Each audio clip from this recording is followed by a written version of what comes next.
जनता खबर में आप सभी का स्वागत है।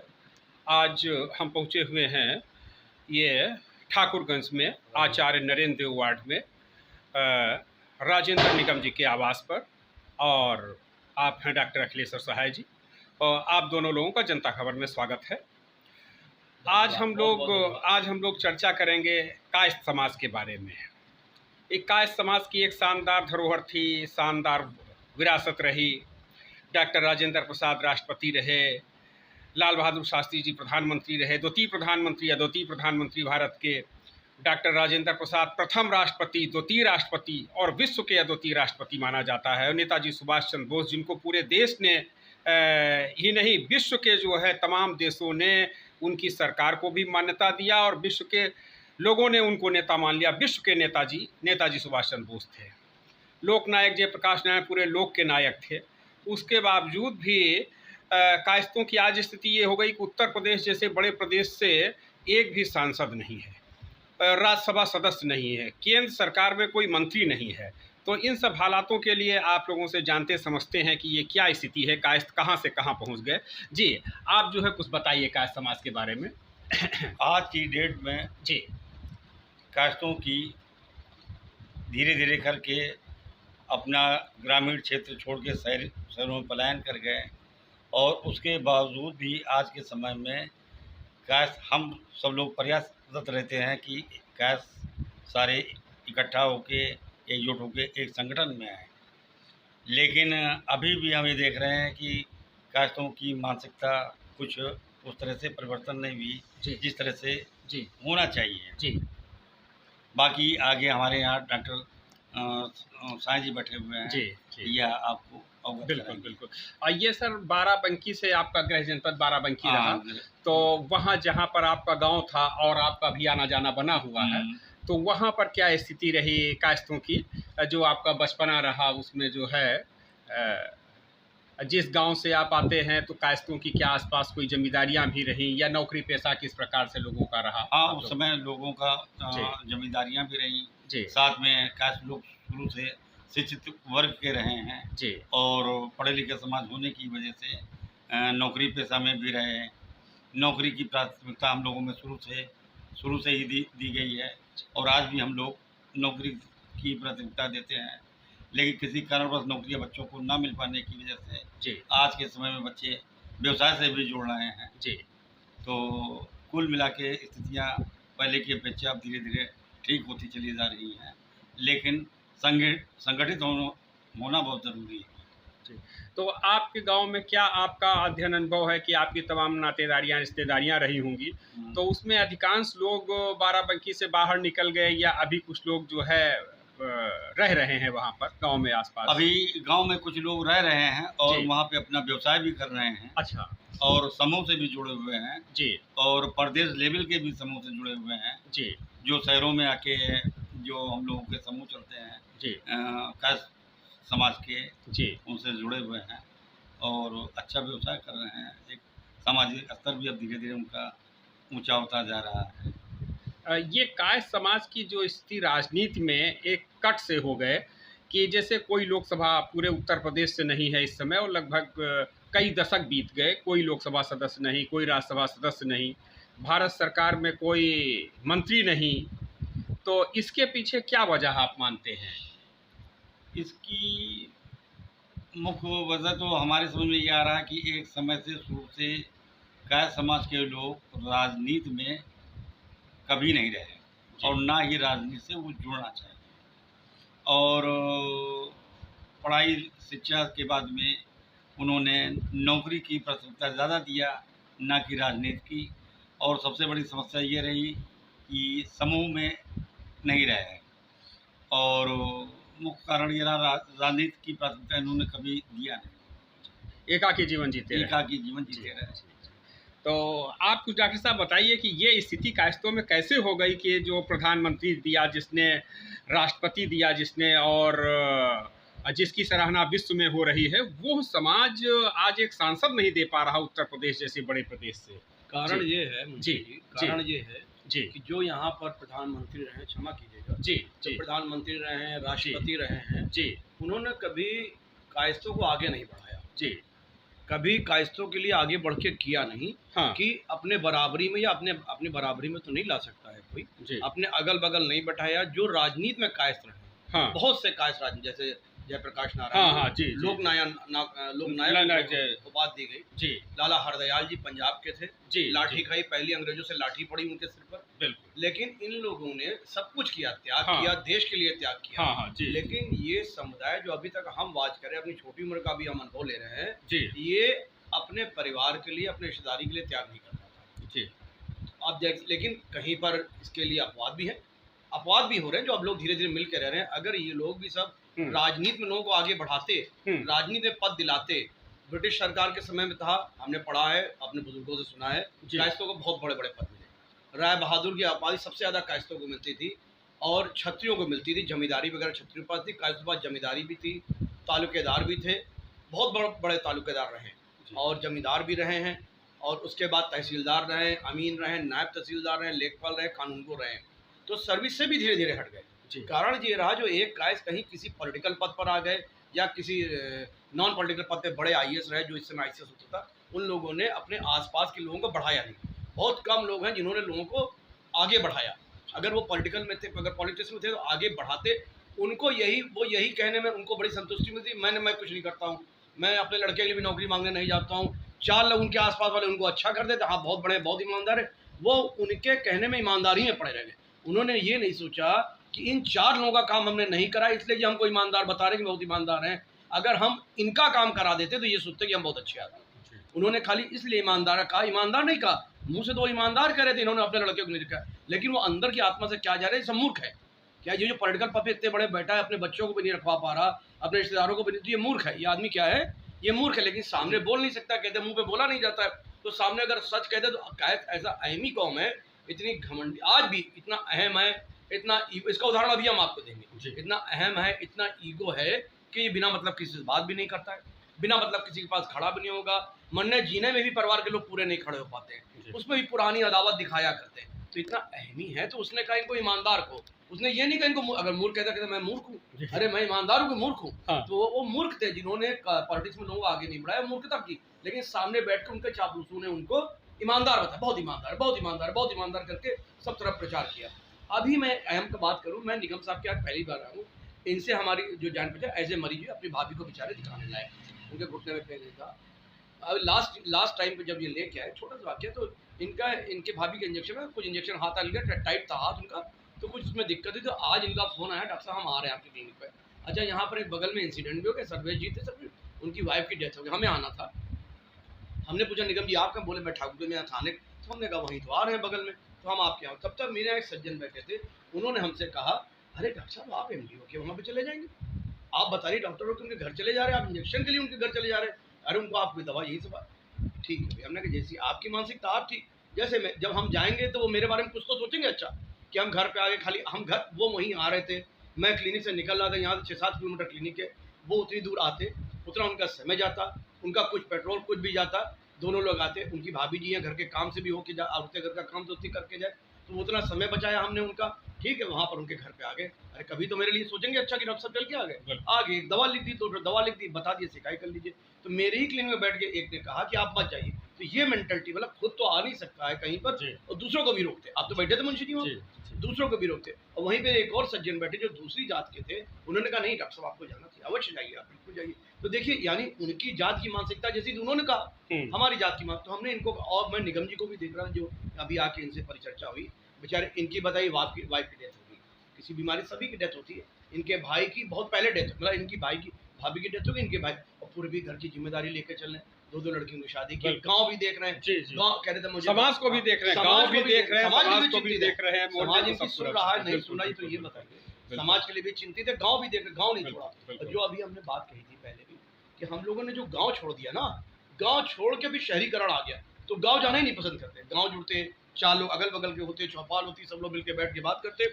हम लोगों में धीरे धीरे क्या हो गया, ईगो भर गया, मतलब मैं भर गया, मैं अहम हो गया, मैं किसी से बोलूंगा नहीं। अगर मैं पैसे वाला हूँ तो सब मेरे दर पे आके मत्था टेके, अगर मैं आईएएस हो गया तो किसी की औकात नहीं कि हमसे अगर अरे मैं तो प्रदीप कांत का नाम लो, मैं नाम लेता हूँ, मुझे कोई डर संकोच नहीं, मैं उनके मिलने गया।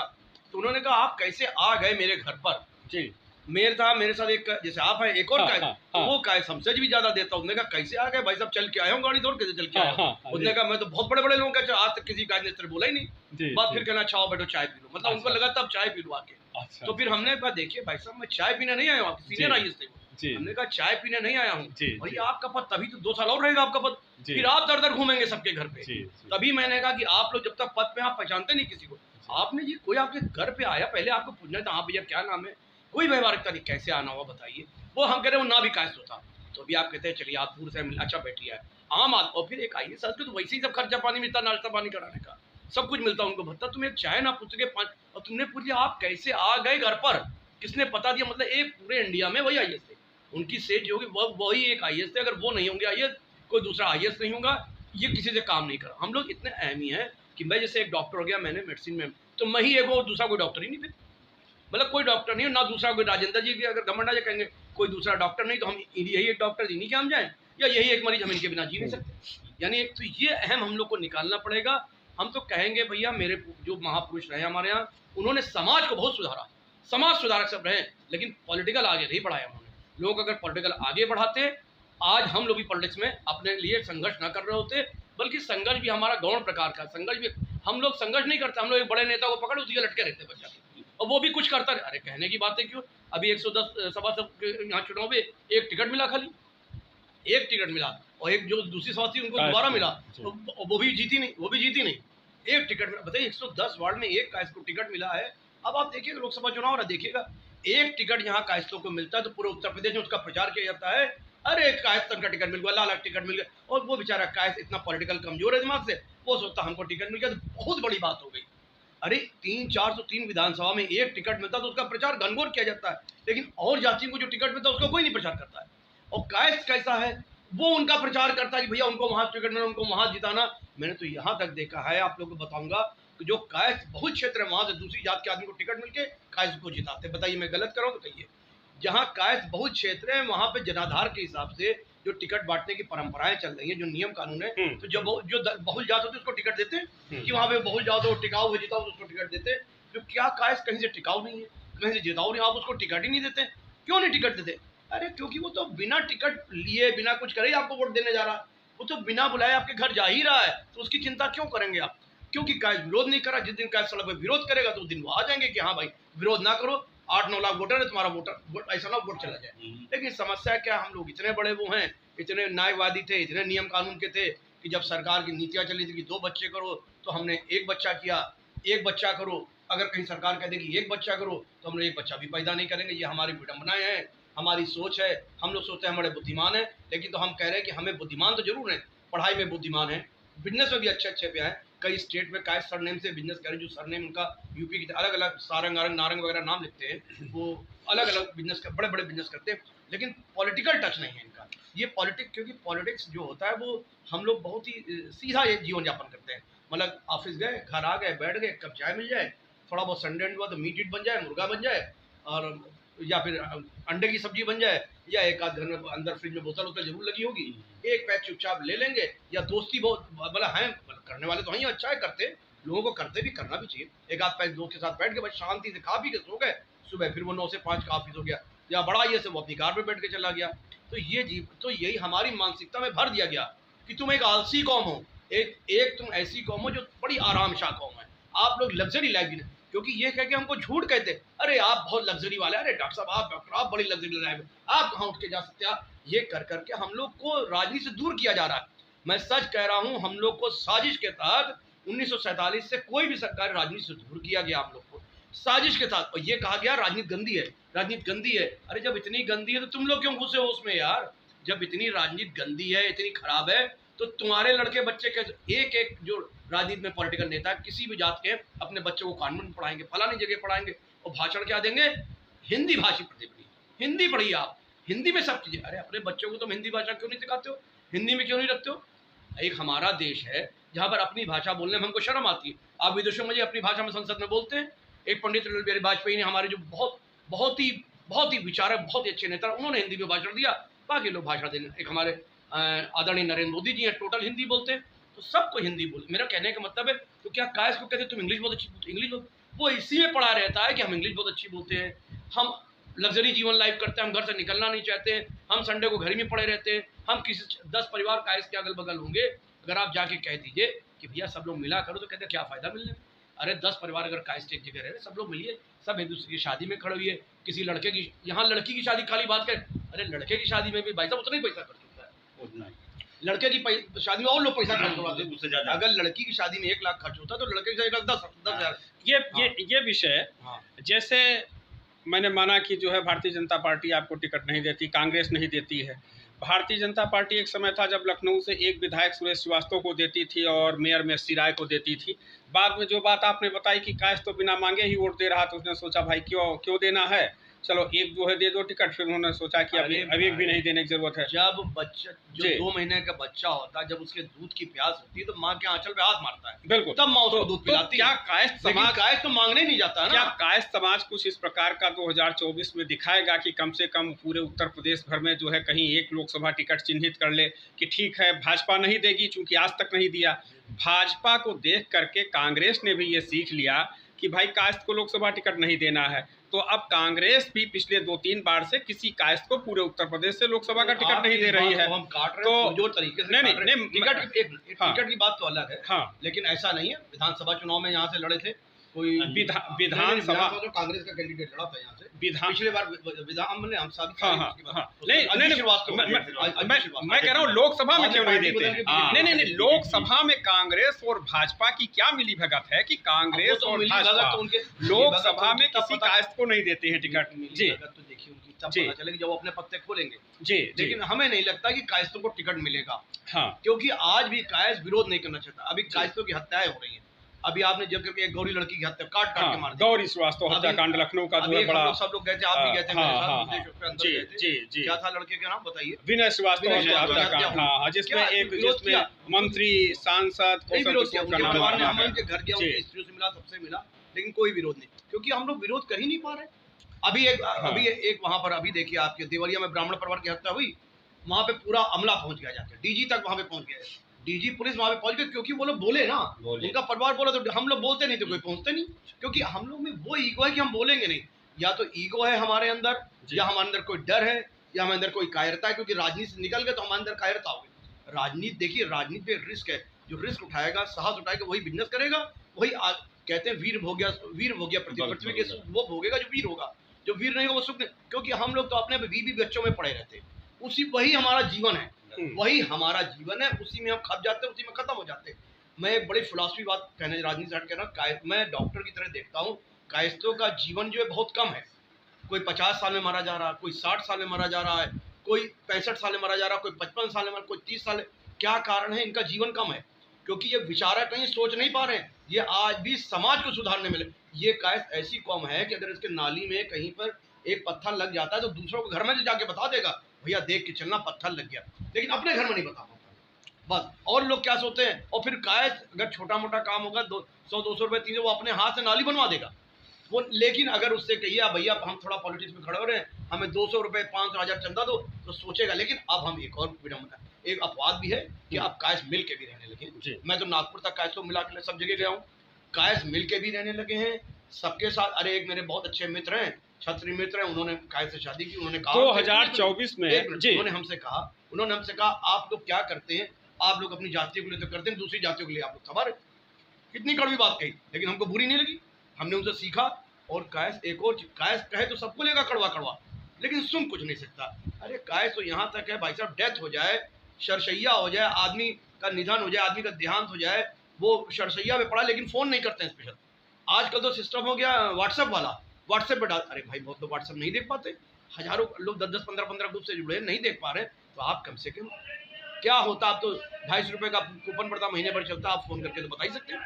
ये सब इनके अंदर आनी चाहिए, विनम्रता आनी चाहिए कि हम आगे बढ़ के बता देंगे, हम बगल में तो घर जाके बता देंगे, या तो हम किसी और से फ़ोन कर देंगे, भैया उनको फ़ोन कर दो, हो सकता है 10 नाम हो भैया, और तुमको ये होता है कि हमने आपको फ़ोन कर, आपने जानने वाले को फ़ोन कर दीजिएगा। तो जब उसमें नहीं बता रहा है कायस्थ, बताइए क्या कारण है, क्या कारण है जो हम लोग इतना अलग होकर रह रहे हैं, जबकि ग्रुप तो बहुत है। लखनऊ में भी कई समितियाँ चल रही हैं, कुछ लोग तो बताते हैं 68 समितियाँ चल रही हैं, लेकिन अभी 68 आदमी अगर कह दीजिए कि 2 घंटे में 68 आदमी खड़े हो तो एक जगह पर नहीं खड़े हो पाएंगे। कायदे से हम लोग को ये सोचना चाहिए, कहीं भी सुने हम कायस्थों की डेथ होगी तो पहुँचे, हम जाने ना पहचाने, जब पहुंचेंगे तभी तो हमारी जान पहचान होगी वहाँ पे।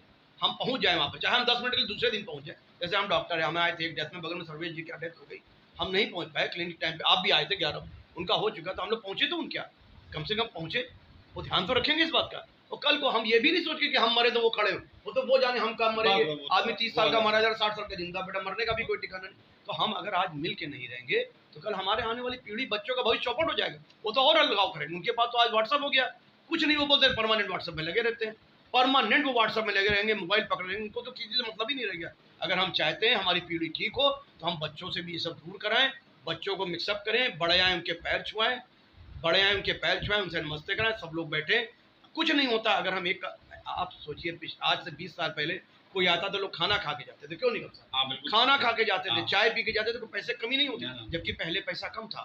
छोटी सी बात है, पहले तो पीले पीले हम लोग रखते थे 100 वाट के हैं, हर कमरे में लगा रहता तो बिजली बिल कम आता था। आज 13 वाट 12 वाट के लगते हैं तो बिजली का बिल ज्यादा आता है, दिल छोटे हो गए, कमाई बढ़ गई है। अब हम लोगों ने मिलना जुलना, जो अब तो ये सिस्टम हो गया है, हम कायस्तों की बात बता रहे, सभी समाज की व्हाट्सएप पे कार्ड भेज दे रहे, भैया मुना ने चले आना, कई लोग ग्रुप देख ही नहीं पाते, जा नहीं पाते, टेलीफोन करना मुनासिब नहीं है। पहले लोग घर आके बताते थे, पहले परंपराएं जो थी हल्दी वाली दी जाती थी, बड़ा अच्छा, वो हल्दी होती है, साइंटिफिक है, हल्दी थी, हल्दी जो ऐसा है, हम तो कहेंगे सब लोग खाया करें थोड़ी थोड़ी, हल्दी बैक्टीरिया को लेस करती है बॉडी के अंदर, हल्दी दी जाती थी, इसीलिए लड़कियों के, हाँ शगुन की थी, वो बैक्टीरिया लेस भी करती है, इसीलिए शादियों में लड़की की हल्दी का लेप होता था और लड़के को होता था, क्योंकि जब नए घर में आदान प्रदान हो रहा है तो उनको कोई बैक्टीरिया लेके ना जाए। हल्दी तो हम एक टॉपिक हट रहे हैं, हल्दी सबको रखनी चाहिए घर में, और सब लोग खाए। अब सब खत्म हो गया, व्हाट्सएप पे कार्ड जा रहे हैं, लोगों ने दिलों से मिलना बंद कर दिया। तो हम तो वैसे भी अलग थलग पड़े थे, अब और अलगाव हो गया, हम लोग फिर से मिले। मैं सबसे विनम्रतापूर्वक कह रहा हूँ, हाथ जोड़ के कह रहा हूँ, प्रेम से कह रहा हूँ, पूरे विश्वास के साथ कह रहा हूँ कि हम कायस मिल के रहें, आने वाली पीढ़ी बच्चों को मिल के रहे, परिवार में एकता करे, पति पत्नी में एकता करे, घर परिवार सब में एकता होकर रहे, और मिल के रहेंगे तो आने वाली पीढ़ी हमारी बहुत मजबूत, जैसा हम करेंगे वैसे हमारे बच्चे सीखेंगे, जैसा हम उनको परसेंगे वो वैसे सीखेंगे। हम बच्चे को गलत शिक्षा देंगे तो वो गलत लेगा, अच्छी शिक्षा हम करके दिखाएंगे तो अच्छी प्रेरणा लेगा। तो फिर हम चाहते हैं सब लोग मिल के रहें। आप सभी कायस बंधुओं से जहाँ जहाँ तक आप इसको भेजेंगे मुंशी जी, सबसे कह रहे हैं कि सब लोग मिल के रहें, एकता से रहें, संगठित करें, अपने अहम को छोड़ें, विनम्रता करें, मौत का कोई ठिकाना नहीं है, एक दिन मरना सबको है। तो आप ऐसा काम कीजिए कि आपको कुछ यश मिल जाए समाज में, कुछ लोगों का भला हो जाए आपके जरिए, लोग आपको याद रखें। और आपकी जनता खबर का बहुत बहुत धन्यवाद, आप बहुत मेहनत करते हैं जनता खबर के लिए, रात दिन लगे रहते हैं, और मैं आपके चैनल के माध्यम से कहता हूँ कि आपकी पार्टी विजयी भरे, मेरा आशीर्वाद है। सब जगह आपके लोकसभा में जितनी सीटें हैं सब पे आप टिकट दिलवाएं अपनी पार्टी का, और ज़्यादा से ज़्यादा कायस्तों को आप बढ़ाते हैं। ये आपकी पार्टी का, माननीय किरण सिंह जी का बहुत बहुत धन्यवाद करते हैं, और आप भी उनके बहुत वफादार सैनिक हैं। ये हम पूरे विश्वास के साथ कह रहे हैं कि माननीय किरण जी अगर सुन रही हो तो सुने, मुंशी जी, इंद्र प्रकाश मुंशी जी बहुत दिल से, तन से और मन से लगे रहते हैं पार्टी को बढ़ाने के लिए। ये अभी बिहार में कायस्थ समाज की सर्वे हुआ, जो गणना की गई, उसमें तमाम जातियों की गणना की गई। तो उसमें जहाँ पर एक तरफ यादव जैसी जाति का 14% 14 पॉइंट गणना हो गई, मुस्लिम का 17% आ गया। कायस्थ समाज की जनगणना जो हुई, जो जातिगत सर्वे हुआ, कास्ट सर्वे, तो उसमें 0.60% आया हुआ है। तो इसको लेकर के ये चल रहा है कि भाई कायस्थ समाज में बड़ी निराशा हो गई, हताशा हो गई, और ये है कि क्या भाई कायस्थ समाज को बिहार छोड़ देना चाहिए, इतनी कम संख्या दिखा दिया, बिल्कुल न्यूनतम 0.60%। तो इस पर क्या जो है कायस्थ समाज का कहना है कि आपने कहा बिहार छोड़ देना चाहिए जी, मतलब जहाँ पर हमको विरोध करना है, सामने सड़क पे ना उतर के छोड़ दें तो हम तो भगोड़े सैनिक हो जाएंगे भाई साहब। हम छोड़ को दे, हम वहाँ पे प्रोटेस्ट करें, वहाँ पे लड़ें, और हम तो चाह रहे हैं वहाँ भी वो जनगणना एकदम खराब है, वो जनगणना, और हम खास कर बता रहे हैं कायस्थ, ब्राह्मण, क्षत्रिय, इनकी हर जगह जनगणना कम दिखाई जा रही, कम दिखाई जाएगी। वहाँ पे शुरू हुआ है और वैसे उनको करना भी नहीं चाहिए था, वहाँ पर करना भी, अरे केंद्रीय मंत्रालय से राय ली जाती है, जनगणना विभाग से, केंद्रीय गृह मंत्रालय में कोई एक ऐसा जियो वो होता तब किया गया।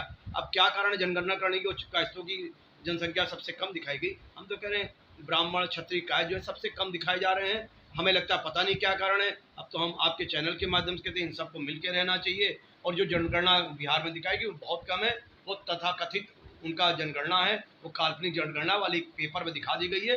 अगर सही माने में बिहार में जनगणना कायस्थों की जाएगी तो कायस्थ हो सकता है कहीं दलितों से, ओबीसी से कम हो, लेकिन बराबरी करेगा वो। बिहार में कायस्थ बहुत है, बहुत अच्छे कायस्थ है, और यूपी में भी काफ़ी कायस्थ है। यूपी में भी कम से कम 10% कायस्थ है। लखनऊ के अंदर 8 लाख कायस्थ वोटर है, बाकी 1 लाख और रख लीजिए, 9 लाख करीब कायस्थ है। हर जगह कायस्थों की जनसंख्या जाता है। उसके बावजूद भी क्या कारण है कि कायस्थों को टिकट नहीं मिल रहे? क्योंकि कायस्थ टिकट मांगने नहीं जाता है, कायस्थ विरोध नहीं करता है। जब तक विरोध करेगा नहीं, राजनीति में विरोध का भी अपना एक रूप है, जब तक विरोध नहीं करेगा उसको टिकट नहीं मिलेगा। अगर विरोध नहीं करेगा तो उसको टिकट नहीं मिलेगा। विरोध नहीं करते तो उनको मालूम है आप पानी पी रहे हैं, अगर आपका समरसेबिल भी खराब होगा, आप क्षेत्रीय सभासद को फोन करेंगे तभी तो बनाने आएगा, उसको पता थोड़े चलेगा। अब वो सभासद रह गए, नहीं रह गए, 2-4 हैं सभासद जो रह गए हैं, जैसे हमारे क्षेत्र के अजय दीक्षित जी हैं, वो बेचारे फोन पे हाल लिया करते हैं। जैसे अनूप सक्सेना जी, वो बेचारे एक कोई चीज़ की जरूरत पड़ी थी, बेचारे मेरी क्लिनिक पे, हम तो सच लोग प्रशंसा नहीं करना चाह रहे, मैं तो प्रशंसा करता हूँ। बेचारे अजय दीक्षित जी थे, मेरे कहने पर उन्होंने पूरा मैं व्यापार मंडल कर दी, पूरी सफाई करवा दी, एक बार में करवा दी है। और दूसरे हमारे अनूप कुमार सक्सेना जी हैं, इन्होंने फट से दवा मेरी क्लिनिक पे, हमने कहा दवा पहुंचवा दीजिए, उन्होंने फट से दवा। तो ऐसे लोग हैं, अभी करना चाह रहे हैं, उनको पहचानिए, लेकिन आपको कुछ कंप्लेन तो करनी पड़ेगी, सभासद को, विधायक को बताना पड़ेगा, यानी बताना पड़ेगा। तो कायस्थों को भी बताना पड़ेगा, पार्टियों को, हम भी हैं जीवित अवस्था में, हम भी इसी देश के नागरिक हैं, हम भी टैक्स देते हैं, हम भी यहाँ पे रह रहे हैं, हम भी यहाँ पे रह रहे हैं। तो हाँ, समस्या ये है कि ये लोकतंत्र है। विधायक की पेंशन चल रही है भाई साहब, पूरी पेंशन मिलती है, 1 साल बन गया पूरी पेंशन मिलेगी, उसको 1 लाख यूनिट बिजली फ्री मिलती है, उसको बिजली फ्री, उसको मोबाइल फ्री, उसको रिचार्ज कूपन फ्री, उसको गाड़ी फ्री, उसको बंगला फ्री, उसको नौकर फ्री, ठीक है। मंत्री बन गया 2 पेंशन मिलेगी, यानी सब कुछ फ्री है। सैलरी उसकी विदाउट टैक्स मिली, टैक्स फ्री सैलरी है। यानी जो लोकतंत्र में हम लोग बना रहे हैं उसको, तो हम लोग सबसे ज़्यादा टैक्स दे रहे हैं, और जो बन रहा है, मतलब हमने जिसको अपॉइंट किया है वो टैक्स नहीं दे रहा है। और जिसने, अरे कोई किसी कंपनी में आप करने जाइए काम, तो आप कंपनी में जो आपको रखेगा तो आप उसके नौकर हो जाएंगे। विधायक तो हमारा नौकर हुआ एक तरह से, हमने उसको अपॉइंट किया है, मानते नहीं मानते, हमने उसको अपॉइंट किया है हम। लेकिन समस्या ये है कि हम लोग तो उसकी चापलूसी में लग जाते हैं, परमानेंट फूल माला। आप तो ये भी खत्म होना चाहिए कि विधायकों को फूल माला पहनाइए। अरे विधायक की तो ड्यूटी है, आप इतनी सुविधा उठा रहे हैं, आपकी ड्यूटी है जनता का हाल लीजिए, जनता के पास जाइए, जनता का हाल है। क्योंकि जनता जागरूक नहीं है, इसलिए वो पीछे पीछे घुमा करते हो, ये पीछे पीछे घुमाया करते हैं। भाई सब कुछ फ्री है, विधायक का टैक्स फ्री है, और फिर पेंशन भी उनको है, मंत्री बन जाएंगे 2 पेंशन है। तो समस्या ये है, जो आपका क्वेश्चन था कि कायस्थों को विरोध करना चाहिए। और बिहार में हमारी जनसंख्या अच्छी खासी है, अगर कायदे से जनगणना की जाएगी तो हो सकता है नंबर 2 पे हम लोग आ जाएं, हो सकता है, क्योंकि ये जनगणना इसलिए कम दिखाते हैं कि हमको टिकट की मारामारी में हमारा नाम ना है, और यहाँ पे हमारी जनसंख्या, यही कारण है। उसके अंदर एक मानसिक दबाव बन जाएगा, अरे भाई कायस्थों की संख्या इतनी कम हो गई, हमारी संख्या इतनी कम है, क्या टिकट मांगे। और कायस्थ बिना कोई कायस्थ तर्क नहीं करता, कायस्थ वितर्क करता है। कायस्थ कहे तो बहुत कुछ लेगा, लेकिन आप उसको जवाब दे दी बुरा। अरे जब तर्क करो तो वितर्क भी करो। और कायस्थ ने तर्क करना शुरू कर दिया है, बंद कमरा। मैं कई जगह जाता हूँ, हाँ बिहार में जनसंख्या कम, अरे तुमको कैसे मालूम बिहार में जनसंख्या इसलिए कम की गई है कि कायस्थ टिकट ना मांगे। कायस्थ आगे आने, उत्तर प्रदेश में जनसंख्या ज्यादा है तो यहाँ मांगते नहीं, कायस्थ को आगे बढ़ के टिकट मांगना पड़ेगा। और टिकट मांगेंगे, अगर आप लड़ेंगे तो वो भी एक दिन समझेंगे कि ये लोग भी टिकट मांग रहे हैं, इनको भी दीजिए। तो आप लोगों ने बहुत अच्छा समय दिया, आप दोनों लोगों को, निगम साहब को, आपने हमें और सहाय साहब को बहुत बहुत धन्यवाद की कायस्थों पर चर्चा किया हमारे जनता खबर के दर्शकों के साथ। और 2-3 बातें लखनऊ के कायस्थों में मैं देख रहा हूँ कि जैसे ये अभी जनसंख्या का प्रकरण आया, तो जनसंख्या को लेकर के कायस्थों में आक्रोश है, और ऐसा लग रहा कि कायस्थ समाज यूपी बिहार में लोकसभा चुनाव लड़ करके प्लान किया जा रहा है कि बहुत सी सीटों पर कायस्थ समाज चुनाव, उनको भागीदारी मिली हुई है, कायस्थों को बिल्कुल भागीदारी नहीं है। तो कायस्थ समाज लोकसभा सीटों पे अपने कैंडिडेट उतार सकता है। जो अंदर की सुगबुगाहट चल रही कायस्थ संगठनों की, कायस्थ बुद्धिजीवियों की, कि हम लोकसभा चुनाव लड़ेंगे और अपनी ताकत दिखाएंगे।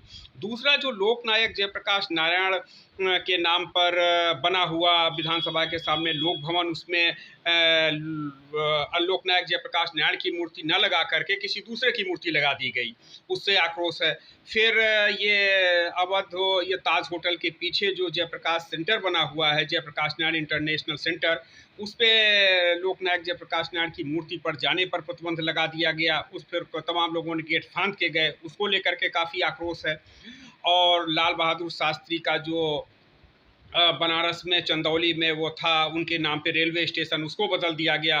कोलकाता में नेताजी सुभाष चंद्र बोस के नाम पर जो एरोड्रम था, हवाई अड्डा, उसको बदल दिया। इन सब बातों को लेकर कायस्थ समाज में गहरा आक्रोश है, और कायस्थ समाज कहीं न कहीं एक बड़ी व्यूह रचना कर रहा है, वो सब दिखाई दे रहा है। तो आप सब लोग देखते रहिए जनता खबर और खूब लाइक कीजिए, कमेंट कीजिए, शेयर कीजिए। मैं विश्व के महापुरुष, विश्व के महामानव स्वामी विवेकानंद जी के लिए कहना चाहूँगा, मेरी कोई औकात नहीं उनके ऊपर कुछ कहने की, मेरी कोई क्षमता नहीं उनके लिए कहने की, लेकिन क्या हुआ 39 साल की अल्पायु में मर गए। क्या कारण था 39 साल के अल्पायु में मरना? एक जो तेजस्वी पुरुष कहीं खड़ा हो जाता तो 1 लाख आदमी वो अलग दिखता था, जो बोलते थे तो हिंदी इंग्लिश उनके मुंह से ऐसे निकलती थी जैसे कोई अंदर टाइपराइटर लगाओ, ठक ठक ठक ठक भाषा निकलती थी, सब तबके के लोग आते थे। क्या कारण था 39 साल के अल्पायु मर गए? वो बेचारे समाज को सुधारते सुधारते ब्रह्म मुहूर्त में उठते उठते इतना किया उन्होंने, इतना किया कि वो एकदम जल्दी से जल्दी उनके सारी बीमार, उनके टीबी भी हो गई थी, कैंसर भी हो गया था, तमाम चीज़ों से ग्रसित हो गए। 39 साल के अल्पायु में ब्रेन हेमरेज हो गया, तमाम दिक्कतें होगी, वो मर गए। उन्होंने कायस्थों के लिए लिखा था, ये वो शक्ति है, ये वो जाति है जिसको सब लोग पूछते हैं, ये कायस्थ वो जाति है जिसको सारी उत्पत्ति इसी से हुई है, ये वो जाति है जिसको सब लोग पूछते हैं। हमारे क्षत्रिय लोग, मैं उनको नमन करता हूँ, हमारे ब्राह्मण लोग मित्र हैं, वो सब हमको मानते हैं, ऐसा नहीं है उनके अंदर कोई, वो बहुत हमको मानते हैं, हम लोग तो सब लोग मान, लेकिन वो भी देखते हैं कि आप लोग आगे तो बढ़े, आगे बढ़ेंगे तभी तो वो लोग साथ, वो कहते हैं आप लोग आगे बढ़िए, उन्होंने तो कहीं रोका नहीं, वो कहते हैं आगे बढ़िए, आगे बढ़ेंगे तो वो लोग साथ देंगे। सभी तबके के लोग, सभी समाज के लोग, दलित भाई हैं, ओबीसी, सब हम लोग को मानते हैं। बताइए कायस्थ की कहीं आपको बुराई नहीं मिलेगी?